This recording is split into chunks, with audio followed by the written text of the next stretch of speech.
आपका स्वागत है इस वीडियो रिकॉर्डिंग में। देखिए, इस वीडियो रिकॉर्डिंग में मैं आपको ये बता रहा हूँ कि ये जो गायना रिच है या ये जो रिसेप्टर है, ये सब ब्रूसलीन है। ब्रूसलीन GnRH, जिसको GnRH भी कहते हैं। बहुत छोटा प्रोटीन मॉलिक्यूल है और ये जो है जब न्यूट्रिशन पूरा होता है और जब दिन की लंबाई पूरी होती है तो उससे गवर्न होता है। इसमें एक पिट्यूटरी होती है, ये हाइपोथैलेमस से निकलता है और ये निकलने के बाद मतलब कमांड देता है। अगर ये ज़्यादा मात्रा में निकलता है तो वो पशु जो है हीट में आता है, अगर ये कम मात्रा में निकलता है तो इससे ओव्यूलेशन होता है, और अगर ये नहीं निकलता है तो रिप्रोडक्शन में एनिमल जो है वो नहीं आता है। और ये 71 में इसका नोबेल प्राइज भी मिला था और ये काफ़ी काम आता है। अगर आपकी गाय जो है पीछा मार रही है या भैंस पीछा मार रही है, आप इसको लगा देंगे तो उम्मीद की जाती है वो उसका पीछा मारना बंद हो जाएगा। उसके साथ साथ मिनरल मक्सर की मात्रा को भी बढ़ा दीजिए। ये हार्मोन्स हैं। हार्मोन्स का मतलब क्या काम ये होता है, ये सिग्नलिंग मॉलिक्यूल्स हैं। ये रिप्रोडक्शन, ग्रोथ और होमोस्टेसिस करते हैं। तो ये सिग्नल करते हैं कि हाँ भाई अब जो है बच्चा पैदा करना, हाँ भाई अब दूध बढ़ना है। तो मैं GnRH के बारे में पढ़ा रहा था। इसको ब्रूसलीन के नाम से कहते हैं। जैसे आपका वो होता है रगमा वगैरह, उसमें क्लोप्रोस्टिनॉल होता है। तो ये वैसे पिट्यूटरी से निकलता है, पर आदमी ने, जर्मन्स ने इसको खुद भी बना लिया है। तो वो ब्रूसलीन के नाम से आपको मिलेगा। ब्रूसलीन के नाम से मिल जाएगा। हर जगह जहाँ ब्रूसलीन लिखा है ये समझिए कि वो जो है वो GnRH है। इसका काम यही है कि गाय को हीट में लाना या अंडे को निकालना। AI के समय दो ही काम है इसके। प्रोलैप्स में भी काम करता है। ये जो है मैंने देखा है कुत्तों में लगाते हैं तो कुत्ते भी चढ़ने लगते हैं। प्राण में भी मैंने इसका उपयोग किया है। तो ये बहुत गजब की चीज़ है। बहुत से लोग अपनी दीवानगी कोरुलोन के बारे में दिखाते हैं, हम कोरुलोन आए। अगर आप कोरुलोन ज़्यादा लाएंगे, वो HCG है, मतलब ह्यूमन gonadotropin है, ह्यूमन का प्रोटीन है, तो वो एंटीबॉडी प्रोड्यूस कर देगा अगर आप उससे ज़्यादा यूज़ करेंगे। आप कोई अपनी ऐसी वाहवाही मत करिए कि साहब मैं कोरुलोन लगा रहा हूँ। कोरुलोन 10 साल पहले लगता था, 71-72 से पहले, जबकि ये मार्केट में नहीं आया। अब ये है, आप इसको लगाइए, इसमें कोई एंटीबॉडी प्रोड्यूस नहीं होती और ये सब में काम करता है। तो इसके बहुत सारे उपयोग हैं। एक तो ये हीट में लाता है, दूसरा जो है ये कंसेप्शन बेटर करता है। आप इसको जब AI कर रहे तब लगाइए और उसके 10वें दिन लगाइए। तो ये प्रोलैप्स में भी आप लगा सकते हैं। प्रोलैप्स में भी मैंने लगा के काफ़ी देखा है। अगर साँड ऊपर नहीं चढ़ रहा, भैंस का साँड, तो उसमें भी लगाइए। तो इस तरह से है। कुत्ते में भी मैंने यूज़ किया है इसको। कुत्ते में भी ये काम करता है, रैबिट में भी काम करता है, बकरी में भी काम करता है। तो रिप्रोडक्शन के लिए ये मतलब काफ़ी कारगर है। इसी पे सब जो है वो डिपेंड करता है, पूरा एनिमल हस्बेंड्री जो है, चाहे शीप ब्रीडिंग हो, चाहे डॉग ब्रीडिंग हो, चाहे कैटल ब्रीडिंग हो, चाहे बफेलो ब्रीडिंग हो। बफेलो ब्रीडिंग के बारे में बात आई तो मैं ये बता दूं, बफेलो सीजनल ब्रीडर होती है। सीजनल ब्रीडर का मतलब ये होता है कि वो जो है जब आलू होता है जाड़े के मौसम में उत्तरी भारत में, तभी ब्रीड करती है, शॉर्ट लेंथ में करती है। अगर आप उसके ऊपर बिजली जला के रखेंगे रात को तो वो ब्रीड नहीं करेगी। तो इस बात को समझिए। जानवरों में एनिस्ट्रस भी होता है। जैसे कुतिया वो एनिस्ट्रस में रहती है, फिर ईस्ट्रस में आ जाती है, ये साल में एक बार आती है। भैंस जो है वो गर्मियों में एनिस्ट्रस में रहती है, या सितंबर अक्टूबर के बाद से हीट में आने लगती है और अपने सीजन में 6-7 बार हीट में आती है। गाय जो है वो, अपनी देसी गाय जो है वो फागुन के महीने में हीट में आती है। फागुन, चैत, बैसाख, मतलब इसमें हीट में आती है। तो हर एक का सीज़न होता है। चिड़ियों का भी सीज़न है। मार्च के बाद चिड़िया घोंसले बनाती है। इसी तरह इनका ही है। जैसे ऑस्ट्रेलिया है, वहाँ पे सितंबर में गाय आती हैं और मार्च के करीब भी आती हैं। दो ही सीज़न है।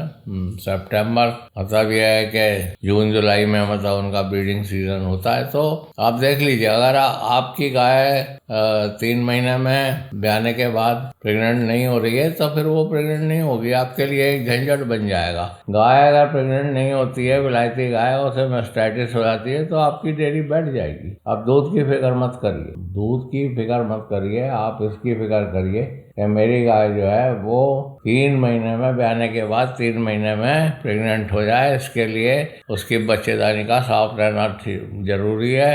आप बच्चे दाने की सफाई के लिए टेफ्रोसेप सेफ्टोबर सोडियम होता है, उसमें किसी भी कंपनी का लेके 5 दिन 1 ग्राम लगाइए और फिर उसमें प्राग्मा या बेडमेट्रोप्रोस्टिनॉल होता है वो वीकली लगा दिए, तो आपको इसमें काफ़ी फायदा, दूध भी बढ़ेगा आपका, बच्चेदानी भी सफाई हो जाएगी और मैस्टाइटिस भी ठीक हो जाएगी। सबसे बड़ी दिक्कत मैस्टाइटिस और रिपीट ब्लीडिंग। आप इसके बारे में जो भी पूछना चाहते हैं, मेरा धंधा यही है, मैं प्रोफेसर हूँ, BBSc MBSc PhD हूँ, और मैं कल भी आया था एक फार्म में, तो मैंने कहा भैया उनके पास बहुत अच्छी जर्सी थी, ऐसा वो 2 साल से ब्याह नहीं रही, 10 लीटर दूध थे। मैंने कहा आप बेच दीजिए मुझे, मैं ले लूँगा आपसे। तो कह रहे साहब ऐसी तो हमारे पास 3-4 गाय। अरे अगर आप वेटेरियन है, ऐसी गाय ले लीजिए जो नहीं ब्याह रही है, 8-10 लीटर दूध दे रही है, वो दे देगा आपको 20, 25, 30 हजार में दे देगा। यही सबसे बड़ा धंधा है। एजुकेशन क्या होती है? आदमियों की परेशानी का सॉल्यूशन निकाल के फायदा उठाना ही एजुकेशन होता है। तो मैं तो ऐसे ही करता हूँ, मेरे पास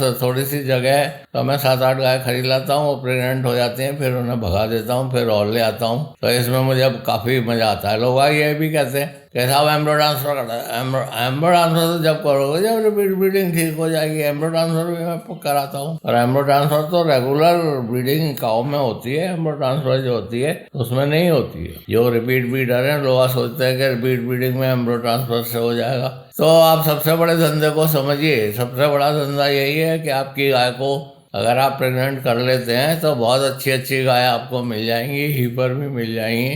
अगर आप वेटनेरियन हैं, आप मेरे संग आ जाइए, मैं आपको बताऊंगा वो विद्या, वैसे आप जानते भी होंगे। और मेरी एक विशेषता ये भी है कि मैं 35 दिन पर प्रेगनेंसी डायग्नोसिस कर लेता हूँ। मैं फील्ड में रहा और मैं 100 जानवर रोज देखता था, डेली 100 एनिमल्स। तो इसलिए मुझे किसी भी अल्ट्रासाउंड या उसकी ज़रूरत नहीं होती। मैं कार्पस सिस्टम को पकड़ के और बता देता हूँ कि हाँ भाई ये गाय प्रेग्नेंट है। मैं 20 दिन पे ही बता दूंगा आपको कि ये गाय प्रेग्नेंट है या नहीं है। तो अगर आप इसमें दक्षता पास कर लेते हैं तो आप वेटनरी में भी बाजी मार ले जाएंगे, क्योंकि दूध की रेट तो बढ़ना है। दूध का रेट जो है वो डीजल के रेट के बराबर आ जाना है। तो मैं आपको यही बता रहा हूँ कि क्वालिफिकेशन से कुछ नहीं होता है। मैं BBSc MBSc PhD हूँ और अवार्डेड भी हूँ गवर्नमेंट ऑफ इंडिया से एम्ब्रो ट्रांसफर में। परंतु जो मेरी दक्षता है वो यही है कि मैं रिपीट ब्रीडर को ठीक कर लेता हूँ। और 5 साल मैंने गाँव में काम किया है और 500 एकड़ के फार्म पे 5000 जानवर भी रखे हैं। तो आपको कुछ भी पूछना हो आप अवश्य पूछिए। ये बड़ी बड़ी बातें करना और उसमें क्लेम करना कि इतने करोड़ का फायदा हो गया और ये हो गया वो हो गया, ये सब जो हैं इसी पे डिपेंड करते हैं। अगर आप रिपीट ब्रीडिंग और मैस्टाइटिस इसको दोनों को कवर कर लिया तब आप बाजी मार सकते हैं। अब इस वक्त गवर्नमेंट भी जो है 40 का रेट तो दूध का दे ही रही है। तो ठीक है, अगर आप दूध काटना निकालते हैं, अगर आप अपना गोबर उठा लेते हैं गाय का, और अगर आपके पास चारा है तो आप बाजी मार ले जाएंगे। देखिए महाराष्ट्र है और आपके हरियाणा है, यहाँ पे सब लोग दूध भी निकाल लेते हैं और अपना चारा भी उगाते हैं। दिल्ली के तो आसपास जो लोग हैं उनके लेडीज चारा काट के ले आते हैं खेत से, बैलगाड़ी ले जाते हैं या झोटा गाड़ी ले जाते हैं। तो देख लीजिए इसमें मतलब जो बाजी मार रहे हैं, जिन पे मिल्किंग मशीन है और चारा है, वो बाजी मार ले जाएंगे। मिल्किंग के मशीन के साथ साथ भी मतलब वो जरूरी है कि आप जो हैं वो आपके पास चारा हो या साइलेज बनाते हो, तो ये अति उत्तम वो है। और इसके साथ साथ जैसे मैं महाराष्ट्र के लोगों को ट्रेनिंग देता हूँ तो वो लोग बता रहे थे हम तो मुर्गी भी पालते हैं, बकरी भी पालते हैं। तो आप मुर्गी पालन, बकरी पालन और गाय का दूध निकाल लेते हैं और आपकी लेडीज जो है इस काम में निपुण है या हाथ बटाती हैं, तो आप जरूर बाजी मारेंगे। हमारे देश में सबसे अच्छी बात यह है कि यहाँ लेबर बहुत चीप है। 10,000 रुपये 15,000 रुपये महीने में आपको लेबर मिल जाएगा। ऐसा कहीं भी नहीं होता दुनिया भर में। आप इंग्लैंड वगैरह की बात सुनिएगा, वहाँ मैं रहा हूँ तो अभी एक साहब आए थे तो बोले वहाँ पे 10,000 रुपये घंटा लेते हैं और पेट्रोल पंप पर काम करते हैं वो 25,000 ले लेते हैं। तो आप इस बात को समझिए। हमारे यहाँ बहुत अच्छा है, मैं नॉर्दर्न इंडिया में हूँ, यहाँ देहरादून में, यहाँ मौसम भी बहुत अच्छा है, चारा भी उगा सकते हैं। मैं साइलेज पंजाब से मंगाता हूँ, भूसा भी पंजाब से मंगाता हूँ, पैक्ड भूसा, बना बनाया दाना है, मशीन है मेरे पास। पर ग्वाला एक्सपर्ट है मेरे पास, तो उससे मैं बाजी मार ले जाता हूँ। धन्यवाद, आपने सुना। फोन नंबर 8979748686 है जो नीचे दर्शाया जा रहा है। अगर आप किसी भी चीज़ के बारे में कुछ भी पूछना चाहते हैं वो कृपा करके फ्री फील करिए, आप कभी भी कुछ भी पूछ सकते हैं। और मेरा मिशन यही है कि डेयरी फले फूले और आप लोगों को नौकरी दें, और आप ये सरकारी नौकरियों के पीछे बेकार में ना भागें। घर में नौकरी रखी है पर वो जो है सरकारी नौकरी के चक्कर में, तो वो तो करिए आप, अगर मिल जाती है तो कर लिए, नहीं मिल जाती है तो अपने गाय भैंस में मस्त रहिए। मैं तो बहुत से इंजीनियर्स और डॉक्टर्स और ये ब्यूरोक्रेट्स को गाय पलवा दी और वो बहुत सुखी। 3-4 हज़ार रुपये रोज कमा रहे, टैक्स फ्री इनकम है। तो धन्यवाद, आपने सुना। Thank you.